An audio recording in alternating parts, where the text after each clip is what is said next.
Light of कर दो ना। हाँ। वर्क बेंच वाला जो हम कर रहे थे उसको एक बार वापस से हिट एंड ट्रैक करते हैं। मैंने अरे शिट, कल मैंने इंस्टेंस भी डिलीट नहीं करा था, उसका बिल बढ़ जाएगा। वैसे ही बनाओ। उसको क्या हो गया?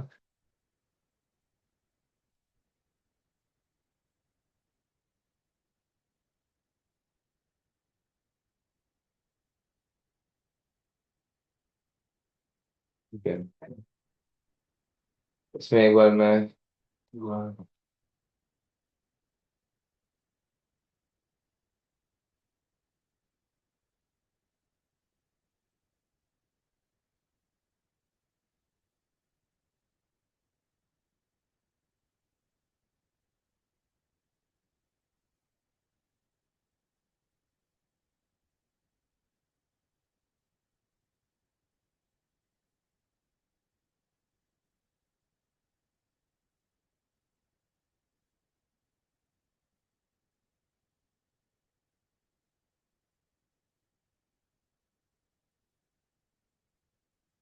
क्या?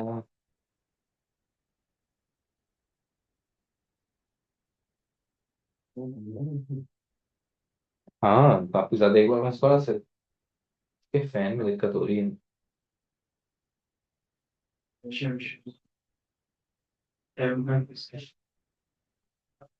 ये इसके फैन में दिक्कत है। चल रहा है पर बहुत ज्यादा स्लो चल रहा है, इस वजह से सिस्टम।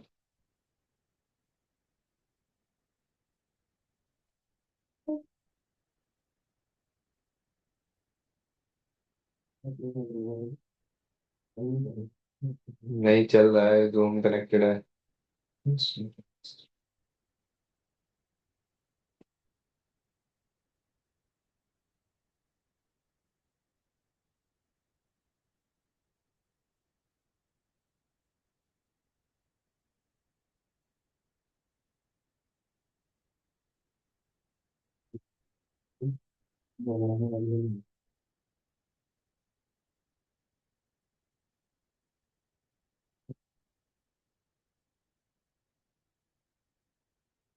सर मेरा भी अकाउंट नहीं चल रहा है तो। इसकी साइड एरर होगा। लाखों करोड़ों लोग हैं इस पर। जितने भी लोग हैं वो पैसे बहुत लगे हैं।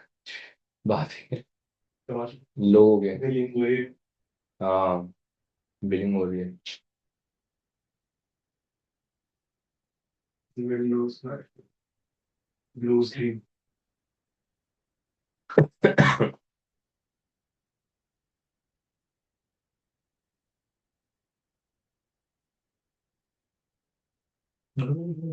चल जा भाई। ऐसा है तो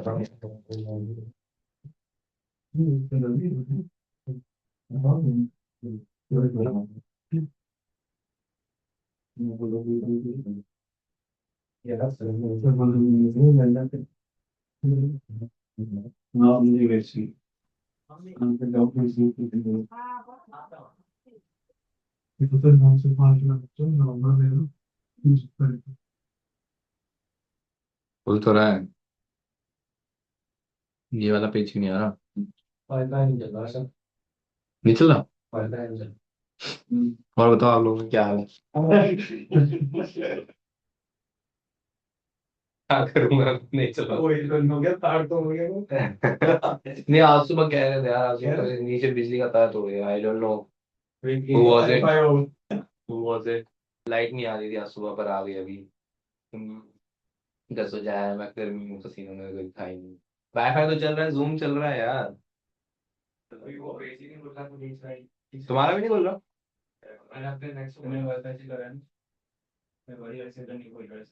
वाईफाई से नहीं खुल रहा इसका। एक काम करो, मुझे अपने कोई लैपटॉप दे दो, अपने नेट से कनेक्ट कर। हाँ, अपने डाटा से तो वैसे ही खुल गया ना। एक काम दे दो।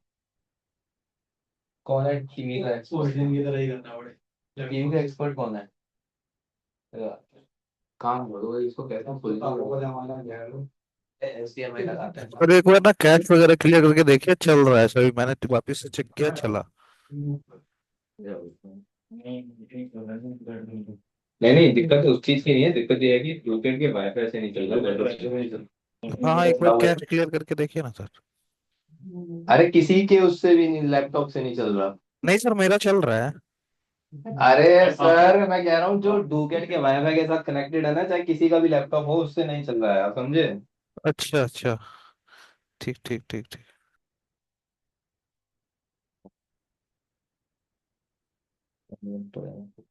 अभी कहाँ से बदलेगा ये बताओ मुझे नहीं पता। चेंज करना होगा। बंद हो गया। कौन है टीवी का एक्सपर्ट हो? रिमोट। इसका रिमोट होगा सर, रिमोट ही है सर। रिमोट मेरे पास थोड़ी ना है। आपने टीवी देखा है। मैं थोड़ा ना टीवी देख रहा हूँ। इसको वो स्विच करना पड़ेगा। हाँ वही स्विच, इतने टेक्निकल काम करने पड़ते हैं यार। कहाँ से आता है? आ रहा है कि नहीं सर? वॉल्यूम का। नीचे ऊपर और बटन होगा ना, ये आ गया, चेंज कर दिया ना। ये नहीं है सेट। ये रहा HDMI पे जाएंगे ना। वन या टू या फोर। वन है वाह। सेलेक्ट कैसे होगा? ओके कर दो, वो वॉल्यूम पे रखा वो। अरे यार नहीं है ना, एंटर कहाँ से करूँ मैं? किसी एक बटन से वॉल्यूम या चेंज रिमोट का बता रहा है वो। ओके होता होगा तो ऐसे ऐसे ही हो जाएगा इनपुट में। नहीं करना पड़ेगा, ओके करना पड़ेगा। ओके कहाँ से करूँ, कौन सा बटन है? कोई एक बटन चलता है उसके लिए, वॉल्यूम बटन से तो वॉल्यूम होगा। हो गया है ना, हो गया। बस तो हुआ है। नहीं हुआ लेकिन इस पे है होगा क्या, टू में करेक्ट है होगा। ये नहीं है, इसमें आया हो गया। टू में, हाँ टू में आ गया। Yes let me note. क्या है वो? हाँ हो गया। आ गया। ये भी नहीं हुआ। हो गया इधर। पंप आ गया। हो गया कहाँ है? दबाओ ना, विंडो की दबाओ। F4 करके सिस्टम, विंडो की शायद F4 या फाइल होगा। विंडो की। हाँ हाँ, डुप्लीकेट पे आएगा। स्क्रीन से उसे भी करो डुप्लीकेट ही होना चाहिए, नहीं हो रहा, नहीं आया ना। अरे वो आया था अभी जो क्रिएट करने का आता है ना, zoom ऐसा तो नहीं पीछे से वहां से निकली हुई हो। हाँ मैं वही सोच रहा हूँ। वही नहीं, नो सिग्नल आ रहा है सर। नहीं उतार के देख रहे हैं। आओ। इसको करना पड़ेगा। हाँ हो सकता है कि हाँ ये आ गई है, तार भी है। टीवी उतार के कौन देखेगा?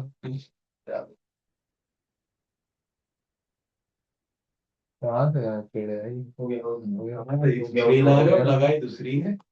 हाँ खिला वो वाली है, ठीक है करेंगे। नेक्स्ट है।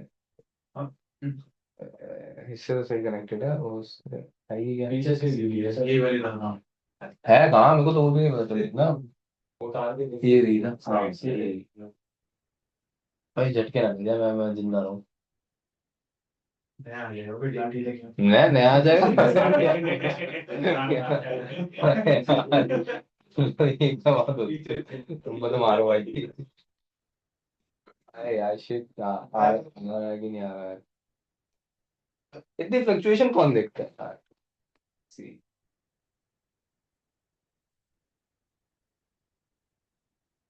Oh. Oh, so yeah. हाँ गुड। अब इसको जूम है इसमें? हाँ होगा। जब मेरा लिंक कहाँ है? व्हाट्सएप है, ग्रुप में डाल। व्हाट्सएप है इसमें? हाँ खोल लूँ? हाँ। कुछ नहीं बड़ी स्क्रीन है। मुझे भाई मत करो भाई। खोल लो उसको, कुछ नहीं है। इसी चीज में रुक जाओ। हाँ। ऐसे भाई क्यों? एक लोग होगा डुकेट करके, हाँ उसमें मैं डाल रही।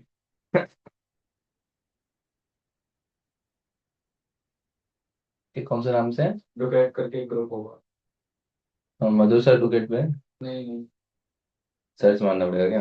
हाँ काफी नीचे हो। ये रे देख रहे हैं डुकेट डेवऑप्स। चेक कर दे। ठीक है इसमें। ये तो व्हाट्सएप ग्रुप का है। अच्छा ऊपर वाला है, जूम का ये रहा। आपको बैकग्राउंड से हटा दो, जहाँ शेयर करोगे फिर खुल जाएगा। हाँ मैं व्हाट्सएप बंद कर दो। अभी कर ही नहीं रहा ना मैं। कर दूंगा।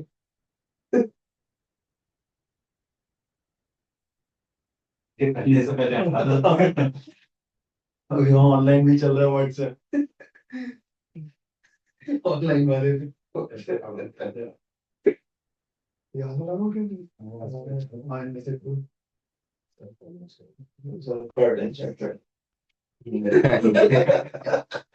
कुछ तो ऐसा तो नहीं, बस तो इंटेंस चल रहा। ठीक है, अब इसमें से मैं क्या करता हूँ, एक तो अपने आप को पहले होस्ट, इनको होस्ट बना दो ना, आर्यन को। अब तुम्हारे उससे कनेक्टेड है ना या हॉटस्पॉट से? हाँ। हाँ वैसे ही है।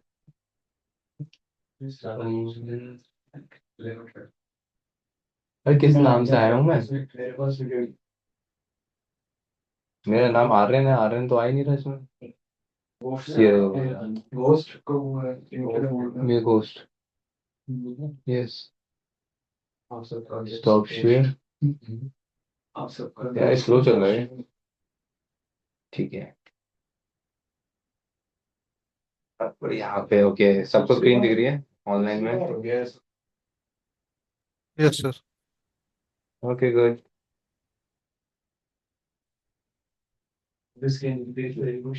व्हाट्सएप पर वो चेंज करनी पड़ेगी। हाँ कर दो करो।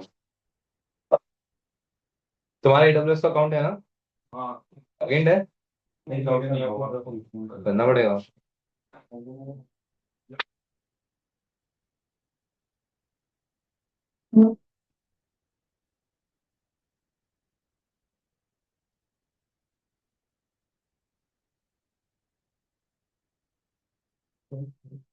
ये बीच में करते हैं सिस्टम चेंज कर दिया जरा आपको? नेट में टाइप कर दो। ग्रेड होता है इसमें लैपटॉप में नहीं आज से प्रमोशन हो गया ना यार अब तुम लैपटॉप लो डेस्कटॉप नहीं नहीं मैं वो उसका पासवर्ड याद नहीं है, बात ये है। वो मैंने तुम्हें सेव कर रखा है ना, तो वो सेव उन्होंने मुझे देख के ना वो पंखा ठीक कर रहे थे सीपीयू का, तो भागे भाग गए लैपटॉप नया देखे थे।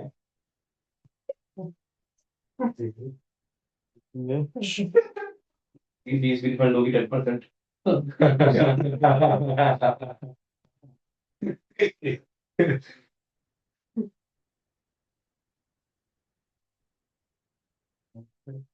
इसकी डिस्प्ले खराब हो जाएगी तो मैकबुक मिल जाएगा। ये तो उसका लैपटॉप अरे यहाँ पे सोनी का भी लगेगा एक दिन, देखते हैं हमें।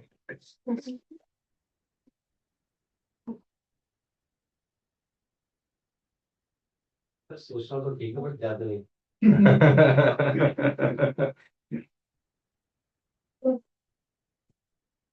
ठीक है, ये इसमें चला गया। आज भी क्या पहला प्रोजेक्ट का यार नहीं आवाज नहीं आती मतलब थोड़ी देर में जब तक स्टार्ट चलो टाइम हो गया। ओके लेट्स से कर तो दिया मैंने।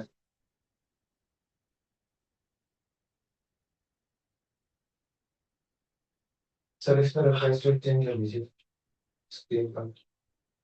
कहाँ से? हो सकता है उस वजह से लगा हो। नहीं नहीं उसकी वजह से नहीं। नहीं 60 हर्ट्ज पे देना उसका नीचे डुप्लीकेट करने पे कौन सा डुप्लीकेट कर दिया मैंने। सामने पेज नहीं सुना ये भी जैसा बात हो गया तो बढ़िया से बता मार्केट है वो सानी व्यापार मार्केट। सोनी का सानी आ गया हाँ तो रहा है, तो है। लेट्स से कि ठीक है, लास्ट क्लास में हम RDS पे डिस्कस कर रहे थे। मम्मी आई वांट मुझे ना टच की कीबोर्ड की तरफ बजा दी। चलो जरा। कोई सेटल करके दफ्तर नहीं नहीं आराम से चलूंगा, क्या क्या अंदर।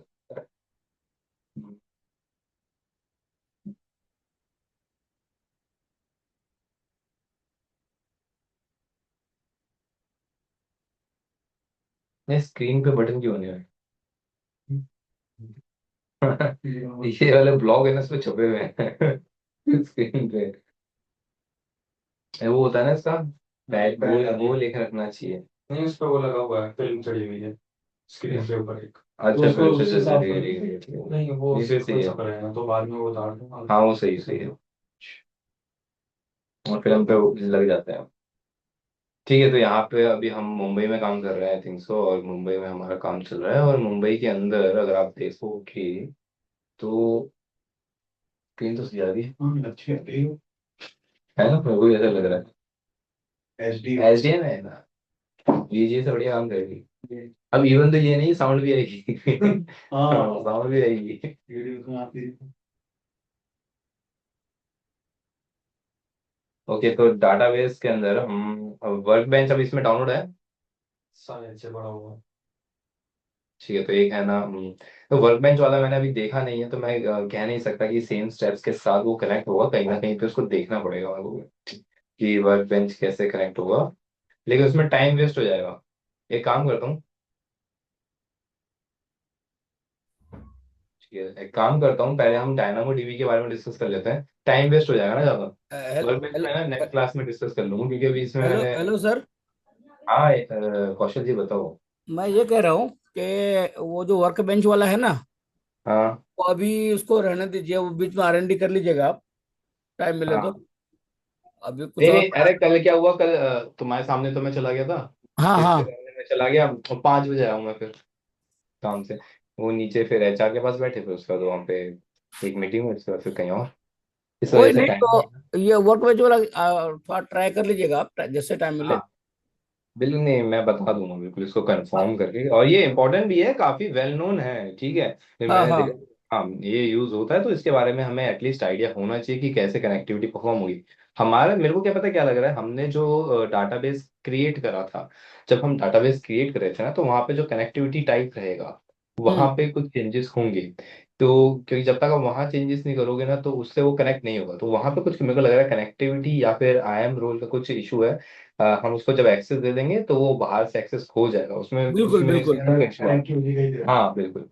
कनेक्टिविटी में ही मेरे को लग रहा है, क्योंकि मैंने देखा कि वर्क बेंच में तो कुछ है ही नहीं, वर्क बेंच में ऑप्शन ही नहीं थे, वहां पे आपको जस्ट होस्ट नेम देना है, एडमिन का हम्म। नाम देना है, और पासवर्ड डालना है, उसमें तो आपका कनेक्ट हो जाना चाहिए फिर, क्योंकि इसमें कोई एक्स्ट्रा ऑप्शंस थे ही नहीं। तो हमारा जो इशू है, वो एरर है, वो क्रिएट करने के अंदर है, कि हम जो डाटाबेस क्रिएट कर रहे हैं उस वाले सेक्शन में कोई एक पर्टिकुलर सेक्शन रहेगा जिसको ऐड ऑन करना है या हटाना है, या फिर हमारे कुछ VPC नेटवर्क में कुछ एक्स्ट्रा ऐड ऑन होगा ताकि हम उसको कनेक्ट कर पाए। बिल्कुल ठीक है, बिल्कुल। इसके अंदर मैं R&D करके बिल्कुल बिल्कुल बताऊंगा। जब तक हम क्या करते हैं, जैसे कि अब रिलेशनल डाटाबेस वाला तो हम समझ गए थे, अब हम्म। हम समझेंगे नॉन रिलेशनल डाटाबेस। बेसिकली इसके अंदर जो नॉन रिलेशनल डाटाबेस है, आप सुना होगा मोंगो डीबी होता है, पर मोंगो डीबी के अंदर इसका कोई भी लेना देना इसमें नहीं रखा है इन्होंने, ठीक है। Right Mongo right. डीबी का कुछ है नहीं। तो इन्होंने अपना कहा कि भाई हम अपना निकालेंगे, तो इन्होंने अपना क्या क्या रखा है, एक डायनामो डीबी नाम की एक सर्विस है, जो इन्होंने खुद की निकाल रखी है। ठीक है, अब डायनामो डीबी एक ऐसी सर्विस है जिसके अंदर आपको कोई भी CLI मोड नहीं मिलेगा। सबसे बेस्ट चीज इन्होंने ये करी कि डायनामो डीबी कोई भी CLI मोड में नहीं है, पूरा GUI मोड में है। ठीक है, आपको उसको ये नहीं है कि जैसे अभी हमने RDS लॉन्च करा, तो आपको इसको कहीं ना कहीं से कनेक्ट करना पड़ता है, कि आपको बाहर से एक्सेस करना है तो बाहर से आपको कनेक्ट करना पड़ेगा, या फिर अगर आपको EC2 से कनेक्ट करोगे तो इंस्टेंस के थ्रू इसको चला सकते हो RDS को। उसके अंदर ऐसा कोई कॉन्सेप्ट नहीं है, उसको आपको डायरेक्टली ही चलाना है, जहां वो सर्विस है उसी के अंदर वो काम होता है, उसी के अंदर क्रिएट होता है। अगर आपको इसको बाहर से एक्सेस करना है, और अगर जैसे मैंने कहा कि भाई मुझे, जैसे मैंने डायनामो डीबी की जो टेबल है AWS के अंदर यहाँ पे लॉन्च कर दी, पहले मैं उसकी सर्विस दिखा देता हूँ।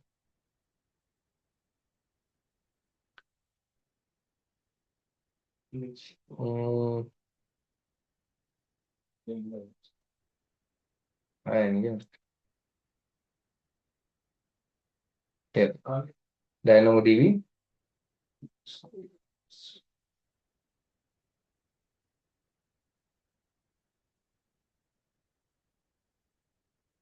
और डायनामो डीबी में इन्होंने एक अच्छी चीज करी, इसके अंदर ना आपको रैम सेलेक्ट करनी है, ना आपको इसके अंदर कोई CPU सेलेक्ट करना है, जैसे हमने वहाँ पे रैम CPU सेलेक्ट करता है, एंड स्टोरेज का सेक्शन भी था।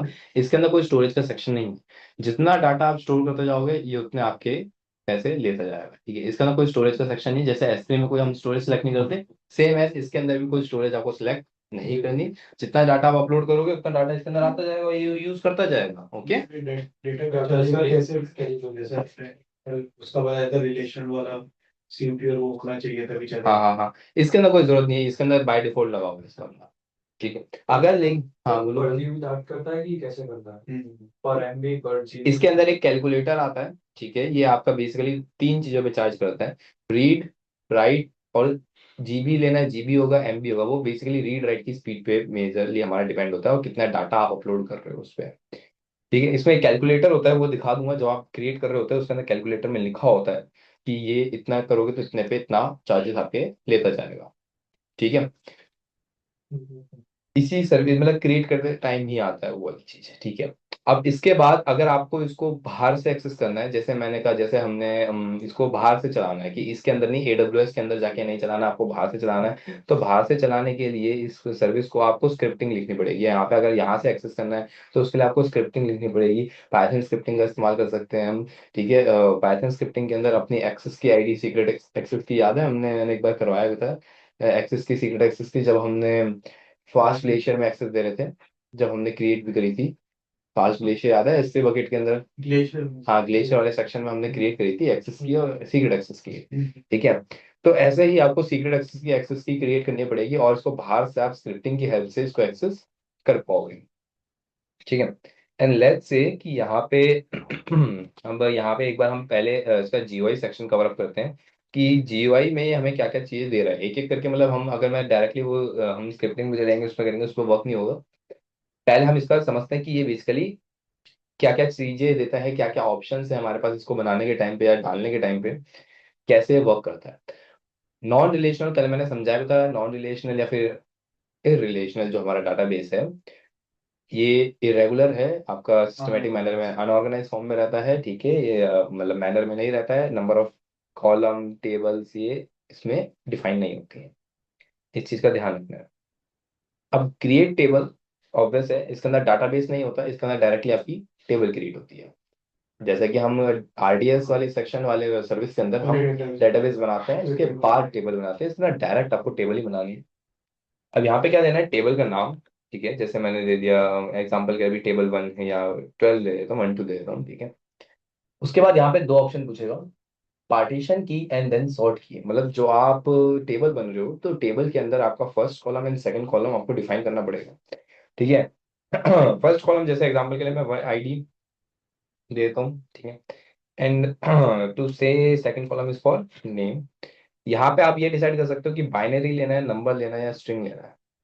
ठीक है, हमने नंबर लेना है। अब इसके अंदर कोई डाटाबेस नहीं बना रहे, ये डायनामो डीबी अपने आप में एक डाटाबेस की तरीके काम करेगा, डायरेक्टली टेबल बनानी है आपको इसका। कोई कॉल ले सकते है अभी के लिए, जब हम डाटा डालेंगे तब आप नंबर ऑफ कॉलम अपने अकॉर्डिंग डाल सकते हो।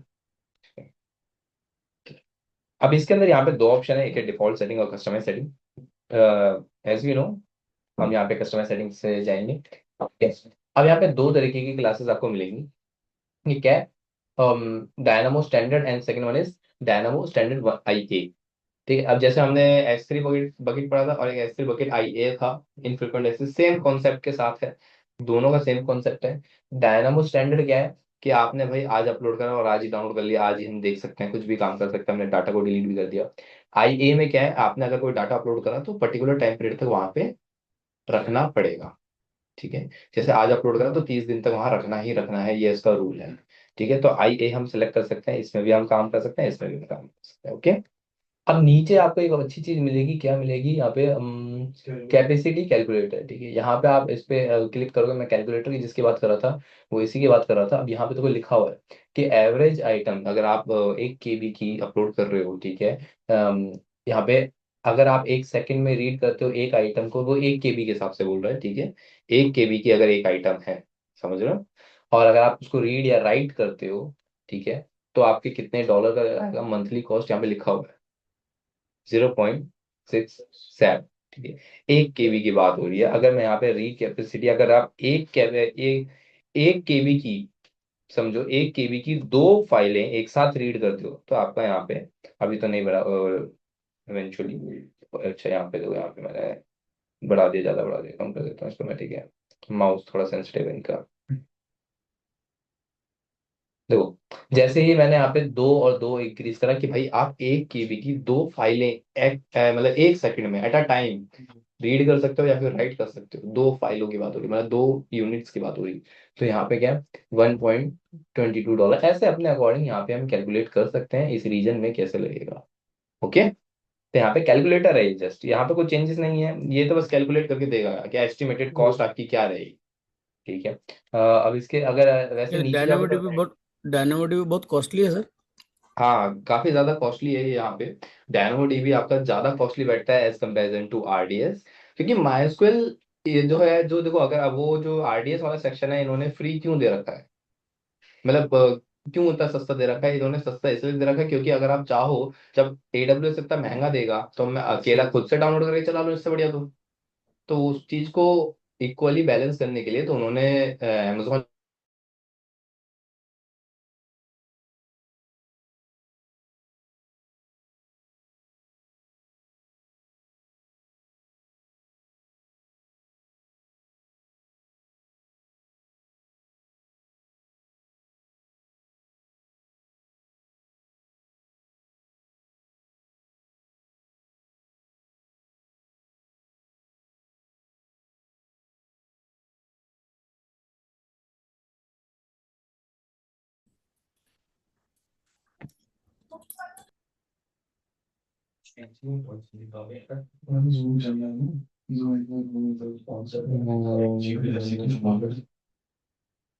कहाँ है, मेरा क्यों नहीं दिख रहा है इसमें। हाँ, किसी का भी दिख जाए।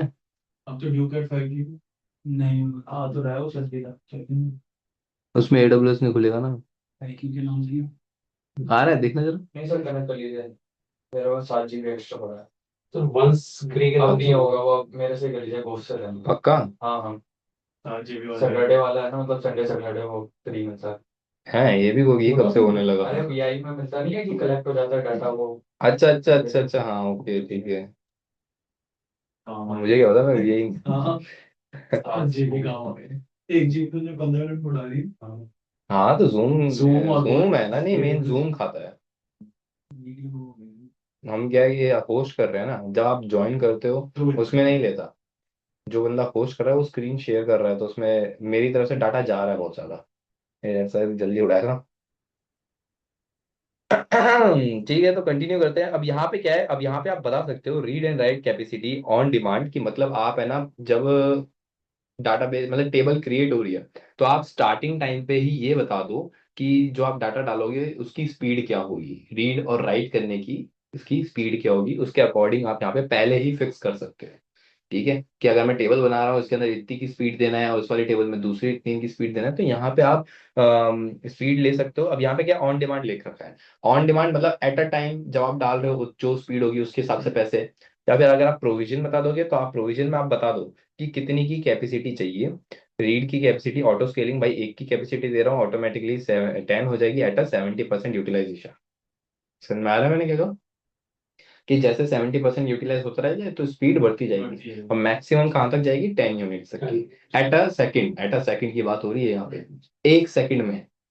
ठीक है, 1 सेकंड में 10 यूनिट ऑफ फाइल्स मतलब नंबर ऑफ डाटा, ठीक है, पकड़ सकता है, रीड कर सकता है ये मैक्सिमम टू, यहाँ पे मिनिमम की जो स्पीड दे रखी है 1 to 10 ऑटो स्केलिंग की, और रीड की है, ऐसे ही राइट की भी है। ठीक है, इस स्पीड को चेंज कर सकते हो, यूटिलाइजेशन की नंबर्स आप चेंज कर सकते हो अपने अकॉर्डिंग है।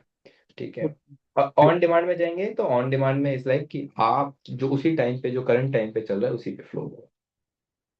ओके, ठीक है। सर वो कैपेसिटी का मतलब क्या है, लाइक मीनिंग क्या है कि 1 सेकेंड में। 1 सेकंड में 1 यूनिट ऑफ फाइल, और वो 1 यूनिट ऑफ फाइल 1 KB को डिनोट करता है। ठीक है, मतलब वो 1 KB का जितना भी एक आपका डाटा होगा, ठीक है, जो पैकेट होगा, पैकेट को मैं ऐसे डिनोट कर सकता हूँ पैकेट की नेम में। ठीक है, 1 KB का, और 1 यूनिट मतलब वो 1 यूनिट मतलब 1 KB को एक, अगर 2 यूनिट हो गए तो डेट मीन्स 1 1 KB की 2 यूनिट। ठीक है, तो टोटल 2 KB हो गया। इस तरीके से आपको सोचना है, समझ रहे हो। यस। ठीक, अब यहाँ पे ऑन डिमांड पे आते हैं। यहाँ पे इन्होंने क्या दे रखा है, एक warm output through output level दे रखा है। ठीक है, increase the warm through output level पर warm your test to handle दी। planned peak event without throttling or scaling delays. By default, warm throughput values are visible for all tables and global secondary index. These values automatically adjust as you increase the provision throughput or on-demand consumption without extra charges. But if you choose to change manually, addition charges apply. ठीक है, इन्होंने basically यहाँ पे ये नया option इन्होंने दिया है, पहले ये ऑप्शन नहीं था यहाँ पे। यहाँ पे देखो क्या लिखा हुआ है, रीड एंड राइट की पर यूनिट, यहाँ पे पर सेकंड में आप 12,000 की डिफॉल्ट वैल्यू, ठीक है, पर 1000 वैल्यू इन्होंने दे रखा है, मैक्सिमम आप कितनी कर सकते हो राइट की, ठीक है। ऐसा नहीं है, मतलब ये बेसिकली ये जो लिमिट दे रखी है, ये कह रहे हैं कि आप मैक्सिमम नंबर ऑफ डाटा कितना अपलोड कर सकते हो एट अ टाइम, ठीक है। जैसे हम S3 बकेट के अंदर आते हैं, जो ऊपर वाली आपने देखी वो तो आपके पैसों के हिसाब से थी, ठीक है, उसने कि आपके पैसे किस हिसाब से चार्ज होंगे, ठीक है, मतलब उस हिसाब से कैसे लगेंगे। यहाँ जो है ये मैक्सिमम लिमिट आपको बता रहा है, जैसे हम S3 बकेट में मैक्सिमम फाइल लिमिट क्या है, 5 TB। समझ रहे हो ना मैं क्या कह रहा हूँ। तो हाँ, एक बारी में, तो ये वाली वही आपको लिमिट दिखा रहा है वार्म थ्रू आउटपुट वाला, ठीक है। एंड यहाँ जो हमने सिलेक्ट करी, ये जब हम डाटा अपलोड कर रहे हैं, चाहे वो 4 GB का हो, चाहे वो 2 GB का हो, कितने का भी हो, उस वो किस तरीके से अपलोड होगा, कितनी स्पीड में अपलोड होगा, वो वाला हमने यहाँ पे समझ में आ रहा है, ठीक है। वो हमने इसलिए यहाँ पे जो ऑप्शन है ये वाला आपका मतलब उस टेबल की मैक्सिमम लिमिट कितनी एट अ टाइम की, ठीक है। अब यहाँ पे सेकेंडरी इंडेक्स अगर हम अभी क्रिएट नहीं करेंगे, सेकेंडरी इंडेक्स हमने सोचा कि भाई जब हम टेबल के अंदर डाटा अपलोड करेंगे उसी टाइम पे अपलोड कर दो, उसी टाइम में आप लगा सकते हो सेकेंडरी इंडेक्स। तो सेकेंडरी इंडेक्स वाले सेक्शन को अभी छोड़ देते हैं, ठीक है, क्योंकि ये चीज हम जब डाटा अपलोड करेंगे उस वाले में मिलेगी हमें, ठीक है। अब यहाँ पे इंक्रिप्शन का मेथड यहाँ पे क्या हुआ, अब यहाँ पे जो इंक्रिप्शन एट अ रेस्ट, मतलब बेसिकली ये क्या कह रहा है कि यहाँ पे अब अपने जो भी डाटा अपलोड कर रहे हो वो इंक्रिप्टेड फॉर्म में, एंड टू एंड इंक्रिप्शन होती है ना, कि भाई वहां पे इंक्रिप्टेड फॉर्म में अपलोड हो, ठीक है, लेकिन हमें दिखेगा नॉर्मल फॉर्मेट में। अब जैसे अगर मैं किसी को व्हाट्सएप में मैसेज भेजता हूँ, दिखता तो वो नॉर्मल में ही है, पर जाता तो एंड टू एंड इंक्रिप्शन के फॉर्म में ही है। तो वो वाली चीज के लिए यहाँ पे हम इंक्रिप्शन लगा सकते हैं, चाहो तो फॉर सिक्योरिटी बेसिस। देखो आपके ऊपर डिपेंड करता है, लगाना लगा सकते हो, कंपनी अगर दे रही है तो आप बिल्कुल लगाओ, ठीक है, इसमें कोई इशू नहीं है। अब नीचे क्या है, डिलीशन प्रोटेक्शन, कि अगर कोई भी इस टेबल को डिलीट ना करे तो यहाँ पे इस प्रोटेक्शन को मैं ऑन कर सकता हूँ। अब रिसोर्स बेस्ड पॉलिसीज, अब यहाँ पे आप ये कि रिसोर्स बेस्ड पॉलिसीज में क्या है कि कौन कौन इस डाटाबेस को एक्सेस कर सकता है या नहीं कर सकता है, यहाँ पे हम जेसन फॉर्मेट में उसको लगा सकते हैं। अगर हमें नहीं लिखना आता, कोई इशू नहीं है, यहाँ पे आपको पॉलिसी एग्जांपल दे रखे हैं, इस पे क्लिक करना, पॉलिसीज के अपने आप यहाँ पे आपको एग्जांपल्स लिखे मिल जाएंगे, आपको किसी कोई भी ज्यादा मेहनत करने की जरूरत है ही नहीं, ठीक है। नीचे अगर मैं हल्का सा करता हूँ यहाँ पे देखो resource based policies for table, की इसमें कौन कौन इस पर्टिकुलर इसको कौन एक्सेस कर सकता है। यहाँ पे देख रहे हो क्या, gives the I am user name, मतलब आई एम यूजर में किस किस को इन्होंने एक्सेस दिया, ये आई एम यूजर है, तो यहाँ पे आपको पॉलिसी में मेंशन करना पड़ेगा, ठीक है, डायनामोडीबी में, कि जैसे कि मैंने कह दिया कि भाई ये भी अपलोड कर सकते हैं, ये भी कर सकते हैं, आप तीनों मेरी कंपनी के मतलब एम्प्लॉय हो, मैंने आपका अपना अपना एक AWS का अकाउंट बना दिया आई एम यूजर पे, और आपको एक्सेस दे दिया। अब एक्सेस देने के बाद आप एक समझो कि डायनामो डीबी का एक्सेस तो मैं वहां से दे दूंगा परमिशन वाले सेक्शन से। अब डायनामो डीबी में मैंने समझा 10 टेबल बना रखी हैं, मैं आपको 10 की 10 का थोड़ी ना दूंगा। मैंने कहा आप डायनामो डीबी में जा तो सकते हो, पर उसमें से सिर्फ जो टेबल 1 टेबल 2 और टेबल 3 है उन्हीं पे काम करोगे। समझ रहे हो मैं क्या कह रहा हूँ। तो वो कहाँ से सिलेक्ट होगा, वो यहाँ से सिलेक्ट होगा। अगर डायनामो डीबी का एक्सेस देना है वो तो आईएम के अंदर पॉलिसीज में से ही देना है, वहां पे तो मैंने दे दिया, समझो डायनामो फुल एक्सेस, तो आपको मिल गया। फुल एक्सेस का मतलब ये नहीं है कि आप टेबल 1 से लेके 10 तक की जितनी भी टेबल बनानी है सबका एक्सेस ले लोगे, ऐसा नहीं है। टेबल्स के अंदर जाके आपको बताना पड़ेगा कि भाई ये जो टेबल है ये इसका एक्सेस मैं आपको दे रहा हूँ। जरूरी थोड़ी ना मैं हर यूजर को, हाँ, कि उस यूजर को 10 की 10 टेबल को हैंडल करने के लिए दे दूँ, नहीं दे रहा। वो भी कर सकते हैं, वो भी कर सकते हो, आपको फिर हर टेबल में जाके मेंशन करना पड़ेगा, ठीक है। तो अगर पॉलिसी लिखनी नहीं आती, कोई इशू नहीं है, इसको उठाओ, कॉपी पेस्ट चलता है, हर जगह चलता है। नहीं लिखनी आती, यहाँ पे भी नहीं दे रखी, दिया भी तो इसीलिए, हाँ डॉक्यूमेंट्स दे रहे, अरे ये खुद दे रहे हैं। अगर नहीं आती लिखनी, कोई इशू नहीं है, आप ChatGPT लगाओ, उसमें भी आई जाएगी। थोड़ा बहुत 19-20 करना होता है, पर थोड़ा सा समझोगे हो जाएगा। ठीक है। अब यहाँ पे हम वापस आते हैं। कहाँ पे, क्रिएट टेबल पे। यहाँ पे अगर पॉलिसीज लगानी है आप लगा सकते हो, ठीक है। एंड टैग्स तो कुछ है नहीं, अब क्रिएट टेबल पे चलते हैं, लेट्स गो। तो यहाँ पे हमारी टेबल बन गई है, इस क्रिएटिंग। ये जल्दी बन जाती है, उसके जितना टाइम नहीं लगेगी कि भाई 10-15 मिनट लगा, बन गई, ठीक है। उसमें अंदर तो पूरा रैम सेलेक्ट होता है, वो सब अलॉट होते हैं ना, इसलिए उसमें टाइम लगता है 10 मिनट। तो इनका ये अपना सेटअप है ना, डायनामो फ्लो। हाँ, इसमें किसी नहीं ऐसा कोई वो तो है ही, इसमें रैम का कॉन्सेप्ट नहीं है, पर जहाँ पे रैम, वहाँ पे जो हम कल आरडीएस कर रहे थे उसमें तो रैम का है होने को, तो उसके अंदर उनका ऑरोरा भी खुद का ही है, एडब्ल्यूएस का। उसमें भी उतना ही टाइम लगेगा बनने में, क्योंकि रैम अलॉट करना, सीपीयू अलॉट करना, स्टोरेज अलॉट करने में टाइम लगता है। और उसके अंदर फिर ओएस, फिर उसको उस पर्टिकुलर सर्विस को इंस्टॉल करना, जब माइस्क्वेल करो तो माइस्क्वेल इंस्टॉल भी तो होगा। तो ऐसा मतलब ऐसा क्यों उसके साथ ये प्रॉब्लम क्यों, और डायनामो के साथ प्रॉब्लम क्यों है मतलब? मतलब वहाँ पे हमें ये सारी चीजें डिफाइन क्यों करनी पड़ती है और यहाँ पे क्यों वो ऑप्शन नहीं दिए। ऑप्शन ही नहीं दिया? ऐसे स्टेट में कुछ ऑप्शन कह नहीं सकता ना। ये जिस हिसाब से उन्होंने ऑप्शन दिया, मैं तो देखो वही वाला ऑप्शन बता रहा हूँ, ठीक है। तो अब उसमें क्या है कि देखो आपको रैम और सीपीयू तो सिलेक्ट करना पड़ता है ना, वो तो पूरा मतलब रिलेशनल डाटाबेस हो गया ना, कि उसको आप स्टोरेज नहीं दोगे उसमें काम नहीं कर पाओगे। हाँ, अब ये DynamoDB उनकी कस्टम है ना। अगर नो डाउट, अगर इन्होंने कोई मोंगो डीबी नाम की कोई सर्विस दी होती तो उसमें क्या पता हमें सिलेक्ट करना पड़ता, ठीक है। अब इन्होंने इस तरीके से मतलब DynamoDB बनाया है इस तरीके से। बट आरडीएस तो देखो अपनी जगह सही है, मेरे हिसाब से उधर ऑप्शन होने चाहिए कि आपको रैम और सीपीयू सेलेक्ट करना पड़े, वो अच्छा ऑप्शन है। क्योंकि जरूरी थोड़ी ना कि हर किसी का अपना अपलोड करने का तरीका है, भाई किसी का डाटा लार्ज है तो उसको ज्यादा की जरूरत है,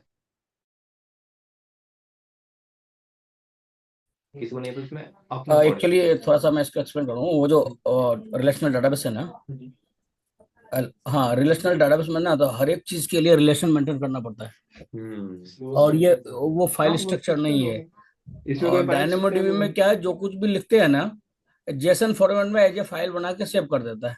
हाँ, कहीं भी स्टोर हो हाँ जाता वो कुछ कैसे भी वो इजीली स्टोर करता है इसके अंदर। इसके इजीली अंदर स्टोर आपको करता है, कोई, ये रीड राइट बस एज ए फाइल में डालता है, फाइल में उससे उठा लेता है, इसलिए इसको हाँ, उतना रिलेशन मेंटेन करने की जरूरत नहीं होती है। ठीक है। अब इसके अंदर वापस आते हैं। अब जैसे देखो, अगर आप यहाँ पे टेबल पे क्लिक करोगे ना, जैसे अब यहाँ पे टेबल्स वाला सेक्शन है, ठीक है। यहाँ पे हम टेबल्स पे जाएंगे तो यहाँ पे आपको काफी जितनी टेबल्स होंगी, नंबर ऑफ टेबल्स दिख जाएंगी, ठीक है। इस पे क्लिक करोगे तो अपने टेबल के अंदर आ जाएंगे। ऐसा नहीं है कि अंदर आ गए तो आपको और टेबल्स नहीं दिखेंगी, आप फाइंड टेबल्स पे क्लिक करोगे तो जितनी भी जो टेबल चाहो उसको सिलेक्ट कर सकते हो, उसकी खुल जाएगी यहाँ पे प्रॉपर्टीज, ठीक है।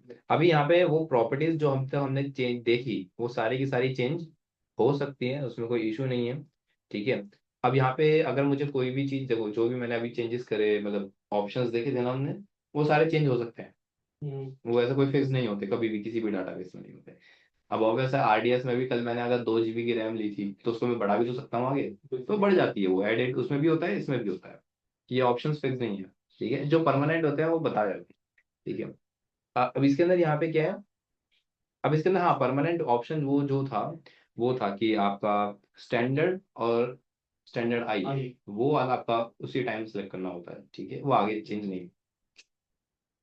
अब इसी के अंदर आते हैं, यहाँ पे अगर मुझे कोई भी डाटा अपलोड करना है या देखना है, सो आपको क्या करना है, एक्सप्लोर टेबल आइटम्स पे क्लिक करना है, ठीक है। जैसे आप एक्सप्लोर टेबल आइटम्स पे क्लिक करोगे तो आप इस तरीके के एक पेज पे आ जाओगे।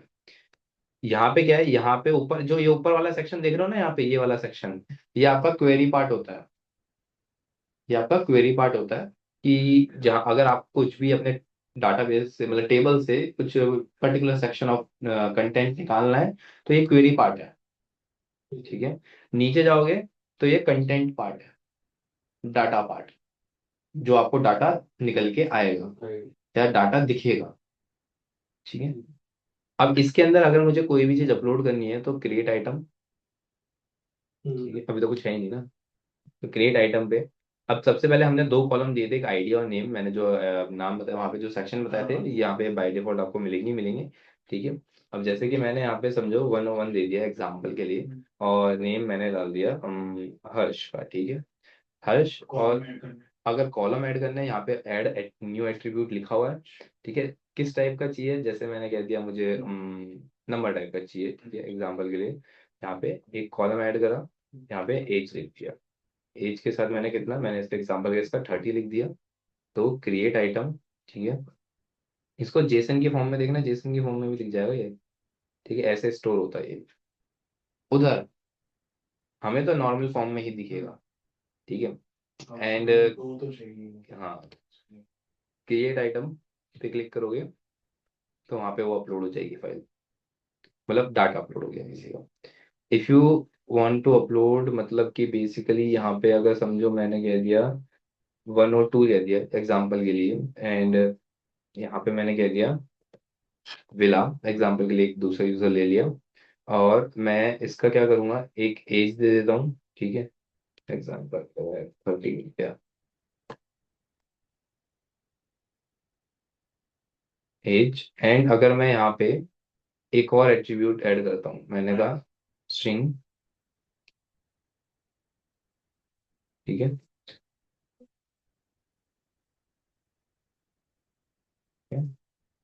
और मैंने कह दिया दिल्ली, ठीक है, और क्रिएट आइटम पे क्लिक करो। देखो, अब इसके अंदर ऐसा कोई रूल ही नहीं है कि भाई देखो एरर ही नहीं आएगी, यहाँ पे कॉलम मैंने नहीं डाला तो एरर आनी चाहिए, एरर आई ही नहीं। देखिए आप जितने चाहो, ये अनऑर्गेनाइज है ना, मैंने पहले ही कहा था भाई अपने अपने फॉर्मेट में काम करेगा। भाई यहाँ पे आप देखना 102 पे ऊपर आ रहा है, 101 नीचे आ रहा है, ठीक है। तो इस तरीके से आप देखो, पहली बात तो नंबर ऑफ कॉलम्स कोई डिसाइड नहीं करता, कितने चाहो उतने डाल सकते हो। अगर मुझे किसी भी पर्टिकुलर आइटम को यहाँ से डिलीट करना है तो आप डिलीट आइटम पे क्लिक कर दोगे, डिलीट हो जाएगी, ठीक है। हाँ, डाउनलोड का ही बताता हूँ, अभी डाउनलोड का ही बताता हूँ, ठीक है। अभी एक डुप्लीकेट आइटम, डुप्लीकेट आइटम से क्या होगा, सेम कंटेंट कॉपी हो जाएगा और आप क्रिएट आइटम पे क्लिक कर दोगे। हाँ, इसमें अच्छा की, इसमें हमने जो है की इसके अंदर डिफरेंट रखनी पड़ेगी हमें, सॉर्ट की, मतलब पार्टीशन की हमारी जो है वन, इसको वन, वन एग्जाम्पल करें, ठीक है, ये डाली, ठीक है, तो यहाँ पे वन हो गई, राइट। तो सेम हम कॉपी भी कर सकते हैं डुप्लीकेट डाटा, किसी भी डाटा को अगर आपको एडिट करना है, मैंने कहा मैं एडिट करना चाहता हूँ, मैं एडिट क्लिक नहीं हुआ, एडिट करना चाहता हूँ, एडिट करना चाहता हूँ, जैसे फर्स्ट 23 लिख दूंगा, ठीक है, and click on this, then recreate item, तो एडिट भी हो जाएगी, ठीक है। अगर मुझे यहाँ पे इसको पूरी की पूरी जो अपनी ये डाटा है इसको कॉपी कर, मतलब इंस्टॉल करना है, तो आप download the result in CSV, तो आपके सिस्टम में डाउनलोड हो जाएगा। जो आप इसको ओपन करके देखोगे तो इस तरीके से आपको दिखेगा, एक्सेल में कर सकते हो, CSV में CSV फाइल है, ठीक है। अगर मुझे कोई एक कॉलम को डाउनलोड करना है अपने सिस्टम में, तो यहाँ पे सिलेक्ट करना, देन एक्शन, कोई एक कॉलम डाउनलोड हो जाएगा, download the selected item to CSV, तो एक सिलेक्टेड आइटम डाउनलोड हो जाएगी, मतलब एक कॉलम, एक रो, सॉरी, एक रो, ठीक है। ठीक है, मैंने समझो एक और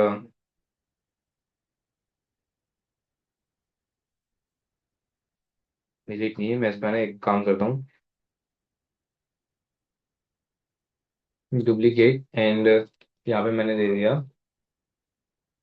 अमन, ठीक है, और इसका मैं ID 1 ओ 10 ले देता हूँ, ठीक है, एग्जाम्पल के लिए। इसकी एज दे दी मैंने 14, आईडी ब्लैंक ही हो सकते हैं। नहीं, यहाँ पे स्टेट कुछ और दे देते हैं, ठीक है, UP, ओके, कुछ भी दे देते हैं।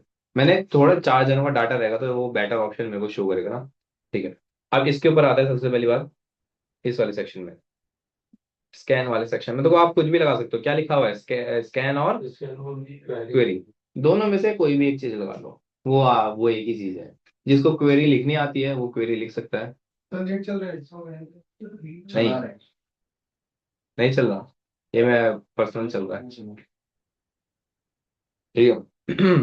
अब इसके अंदर स्कैन भी कर सकते हो, क्वेरी भी कर सकते हो। अब जिसको कमांड लिखनी आती है क्वेरी वाली, वो क्वेरी की कमांड लिख सकता है, ठीक है। यहाँ पे क्वेरी पे जाना है, यहाँ पे आप अपने हिसाब से इक्वल्स टू पूरा उसको लिख सकते हो, नहीं लिखनी आती कोई इशू नहीं है, स्कैन पे ही रहो, स्कैन अपने आप करके दे देगा, बहुत इजी चीज है, ठीक है। क्वेरी में जा सकते हो, स्कैन पे भी जा सकते हो। अब यहाँ पे क्या है, स्कैन में क्या करना है, टेबल सेलेक्ट करी, ठीक है, टेबल के अंदर अभी क्या लिखा हुआ है, ऑल एट्रीब्यूट, मतलब सारे कॉलम दिखेंगे। अगर कोई स्पेसिफिक करना है, जैसे मैंने कह दिया नेम, एड एट्रीब्यूट और एज, एड एट्रीब्यूट, दो कॉलम डाले। अब इसको रन करूंगा तो यहाँ पे देखो नेम और एज वाला सेक्शन आएगा बस। ठीक है, एक पर्टिकुलर कॉलम निकालना है, कॉलम निकाल सकते हो। ओके, अगर आप फिल्टर लगाना चाहते हो फिल्टर लगाओगे यहाँ पे। सब जीयूआई बेसिस पे है, इसमें बेस्ट चीज यही है। माई में तो क्या है, आपको कमांड बेसिस रहेगा, कल हमने देख लिया था। इसमें आपको पूरा जीयूआई मिलेगा, कोई दिक्कत ही नहीं है। ठीक है? अब इसके अंदर पूरा डेटा निकाल सकते हैं, मतलब एक एक्सेल अपलोड कर दिया पूरा हाँ डेटा। हाँ कर सकते हो, देखो यहाँ पे कर सकते हो, ऑप्शन है कि आपके पास, हाँ 1 बाय 1 डालोगे बहुत ज्यादा मुश्किल हो जाएगा। तो इसमें एक यहाँ पे सीएसवी फाइल भी अपलोड कर सकते हैं, और ऐसे नहीं नहीं नहीं नहीं, ऐसे वो नहीं है कि आप डायरेक्टली सीएसवी फाइल कर सकते हो। कर सकते हो, उसका भी एक कॉन्सेप्ट होता है, एक स्क्रिप्ट फाइल होती है। ठीक है, अगर आप एक स्क्रिप्टिंग होती है इस वाले में है, ठीक है, आप उसको रन करो और उस जो एक्सेल फाइल को या तो अपने सिस्टम से मेंशन कर दो, या फिर उसका किसी, अगर किसी और जगह पे आपका डाटा रखा है उसकी एपीआई लिख दो। ठीक है, उसको अगर आप सेट, मतलब एक बार स्क्रिप्ट, पाइथन की स्क्रिप्ट है, ठीक है, उसको रन करोगे वो वाले एक्सेल फाइल का जो डाटा है इसमें होगा। ठीक है, ये वाला मैं करके दिखा दूंगा, अभी तो नहीं, नेक्स्ट क्लास में मैं उस वाले को भी कर दूंगा। ठीक है, क्योंकि वो उसमें है ना, वो उसमें दिखेगा नहीं फिर। अब इसमें एक तरीका और है, export S3 and import from S3। मतलब अगर आपके पास S3 में कोई डाटा रखा है तो उसको उठा के यहाँ ले आओ, एक्सपोर्ट कर दो, या फिर यहाँ वाले डाटा को आप S3 में डाल दो, तो यहाँ वाले डाटा को वो S3 में डाल देगा। ठीक है, इन द CSV फॉर्मेट। ठीक है, वहां से आप डाल सकते हो। ये भी एक ऐसा ऐसा तरीका है कि वहां कुछ रखा है, आप उठा के यहाँ ले आओ, उस फाइल को खोल देके डाल देगा यहाँ पे। ठीक है, अब इसमें क्या है, यहाँ पे फिल्टर का ऑप्शन है। फिल्टर में आप कुछ भी लगा सकते हो, जैसे मैंने कह दिया एज, एज कर लेते हैं। ठीक है, इस पे सॉर्टिंग हो। एज कर देते हैं। एज हमारा है क्या, पहली बात तो नंबर है, इक्वल्स टू जो एज मेरी 30 के इक्वल है, ठीक है, वो आ जाए। ठीक है, इफ यू रन इट, आप देख सकते हो जिसकी एज 30 हो गया है। ठीक है, जिसकी एज लेस देन 30 है वो आ जाए, तो लेस देन 30 वाला आ जाए। ओके, अगर आप देखोगे तो मैंने ऊपर अभी नेम और एज लगा रखे हैं, दैट्स व्हाई वो ऐसे दिखा रहा है। अब ये इजी है ना, थोड़ा जीयूआई में चलाना, जिसको नहीं आता लिखना यार उसके लिए तो इजी है, और जिसको क्वेरी लिखनी आती है वो लिख सकते हैं ना। यहाँ पे अच्छा, यहाँ पे मैंने मेंशन नहीं करा, यहाँ पे आप ऑल एट्रीब्यूट्स दे दो, तो ऑल एट्रीब्यूट्स आ गए मान के।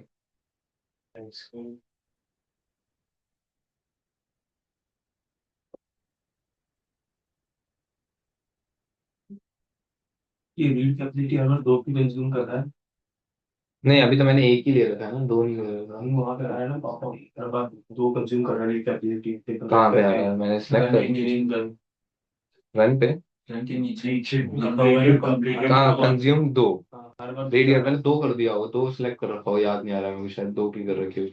हाँ नहीं नहीं, ये ऑन डिमांड पे है ना, ये ऑन डिमांड पे है तो अपने अकॉर्डिंग ले रहा है कि भाई इस पे ले रहा है वो। मतलब हम रन करेंगे, कभी 4 डाटा आ गया है, मतलब 4 एट्रीब्यूट शो कर रहा है, तब भी 2 कंज्यूम कर रहा है, 2 एट्रीब्यूट शो कर रहा है ये तो बाय डिफॉल्ट उनका सेट होगा ना। या फिर तो अगर हम ये, तो ये ऑन डिमांड मैंने क्या कर रखा था, ऑन डिमांड वाला, तो ऑन डिमांड पे तो अपने आप अकॉर्डिंग दे रहे हैं वो, कि भाई आप जैसे डाटा डाल रहे हो उस हिसाब से लग रहा है। ठीक है, अगर मैं वहां पे सेट कर देता कि भाई 3 लेना है या एक ही लेना है, तो एक ही लेता। अगर मैं वहाँ 10 सेट कर दूंगा तो 10 ही ले, वहां पे मैंने सेलेक्ट नहीं करा था ना, मुझे स्पीड वो नहीं सेलेक्ट करी थी, तो जो हमें मतलब अपने डाटा के हिसाब से जो मिल रही है, जिसको जिस हिसाब से लग रहा है, अब ये उनका जहाँ पे भी उन्होंने एल्गोरिथम लिख रखी है उसके अकॉर्डिंग जो वो दे रहे हैं उसके बेसिस पे है। मतलब सर ये प्रोविजनिंग वाला जो ऑप्शन था उसमें सेलेक्ट कर लेते तो फिर हम उतने ही हाँ ले खुद सकते सेट, थे। हाँ बिल्कुल बिल्कुल उतनी ही आती है आपको फिर, बिल्कुल सही। उसमें आपको फिर आपके जैसा आप चाह रहे हो वैसी आ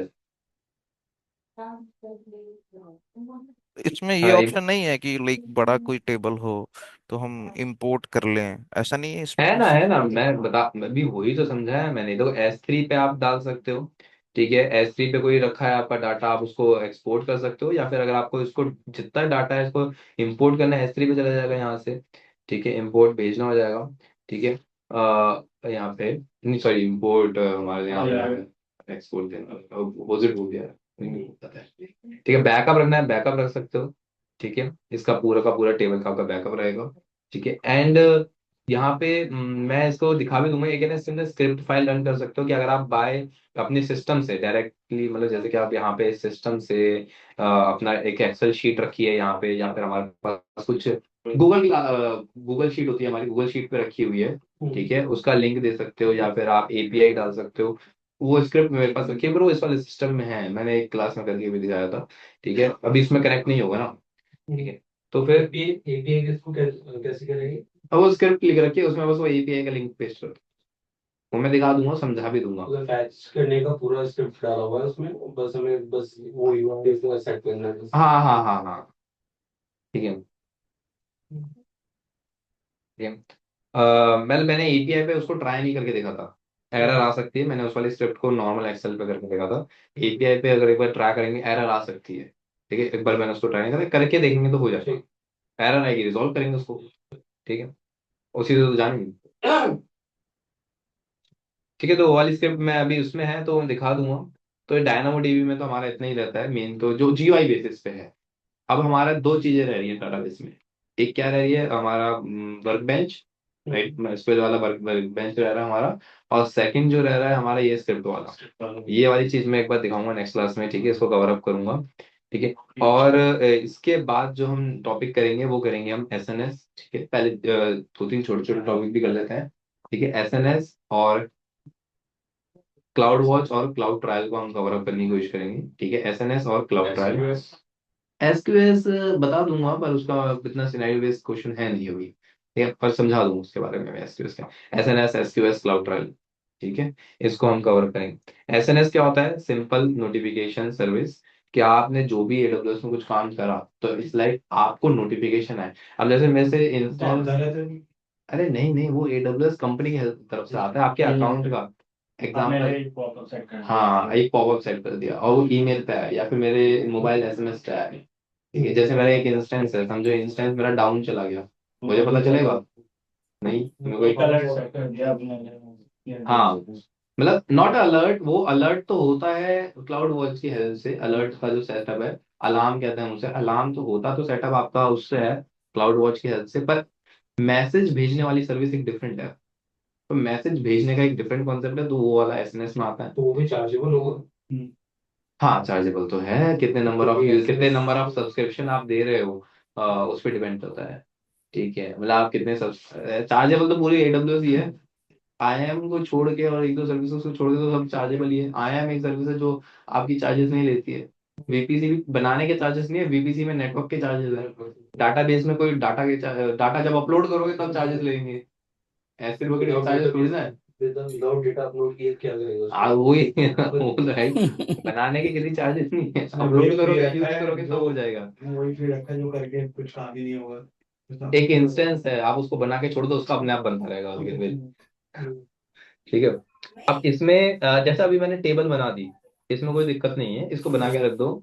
इसके बिल इतना नहीं, इसका नहीं लगेगा, क्योंकि अभी हमने इतनी बड़ी कोई डाटा डाल भी नहीं रखा है, ठीक है। सर इसके बट अगर अलावा अभी, आरडीएस, हाँ बोलो इसके अलावा बोलो। एडब्ल्यूएस में एक एसएनएस रह गया, और क्या क्या है, क्या क्या पढ़ना है? अभी हमें क्या क्या करना है? ऐसे एसएनएस है, एसक्यूएस है, क्लाउड वॉच है, क्लाउड ट्रायल है, इवेंट ब्रिज है। इवेंट ब्रिज के बाद आपका लैम्डा है, लैम्डा के अंदर लैम्डा के अंदर नहीं, मतलब अलग राउट 53 है, ठीक है। उसके अंदर हमारा एक अलग टॉपिक है, सीडीएन, क्लाउड फ्रंट, ठीक है। डिस्ट्रीब्यूशन नेटवर्क कहते हैं उसे, क्लाउड डिस्ट्रीब्यूशन नेटवर्क, और उसका दूसरा नाम क्लाउड फ्रंट होता है। एंड ऑटो स्केलिंग है, लोड बैलेंसर है, ठीक है। ओके। ईएफएस छोटी सी चीज है वैसे, तो ईएफएस में करा दूंगा, वो इलास्टिक फाइल सिस्टम है, ठीक है। पर कोड वो पाइप हाँ, कोड कोड पाइपलाइन किसमें होगा सर? कोड सीआईसीडी पाइपलाइन तो पाइपलाइन? उसमें होगा ना, जंकिन्स जब आप सीखोगे ना तो उस वाले नहीं, सेक्शन में गीट आप वगैरह, जैसे जैसे गीट वगैरह। गिट तो डिवॉप्स वाले सेक्शन में आएगा ना, यहाँ पे तो हम इस चीज को करेंगे ना हम। अच्छा अच्छा ठीक है। पाइपलाइन वहीं तो सेट करते हैं, तब से कनेक्शन दे देना कि हाँ हाँ हाँ, अपने आप ले उसको बिल्ड करके अपना जो कंटेनर है उसको लॉन्च करता रहे। पाइपलाइन। ठीक है, तो फिर आज के लिए ठीक इतने ही रखते हैं। नेक्स्ट क्लास के अंदर मैं इसको कंप्लीट करा के हम मॉनिटरिंग के टूल्स जो हम कहते हैं उनको खत्म करेंगे। ठीक है। ज्यादा बड़ा नहीं है वो, जल्दी हो जाएगी। अभी हमने पता है बड़े बड़े टॉपिक्स कवर करने में टाइम लगता है, और हमने मेजरली बड़े टॉपिक्स ही लिए, जैसे EC2 S3 बड़ा ही है, ठीक है, VPC भी काफी इंपॉर्टेंट है, और डाटाबेस भी काफी इंपॉर्टेंट है, और ये बड़े टॉपिक हैं। IAM एक मैं बोलूंगा, ठीक है, बट IAM भी काफी इंपॉर्टेंट रोल प्ले करता है। बिल्कुल सही। तो आज के लिए इतने ही रखते हैं, नेक्स्ट क्लास के अंदर हम इसको यहीं से शुरू करेंगे। ओके। Okay sir. और मैं उसके ऊपर R&D जरूर करता हूँ कि भाई वो कैसे होगा।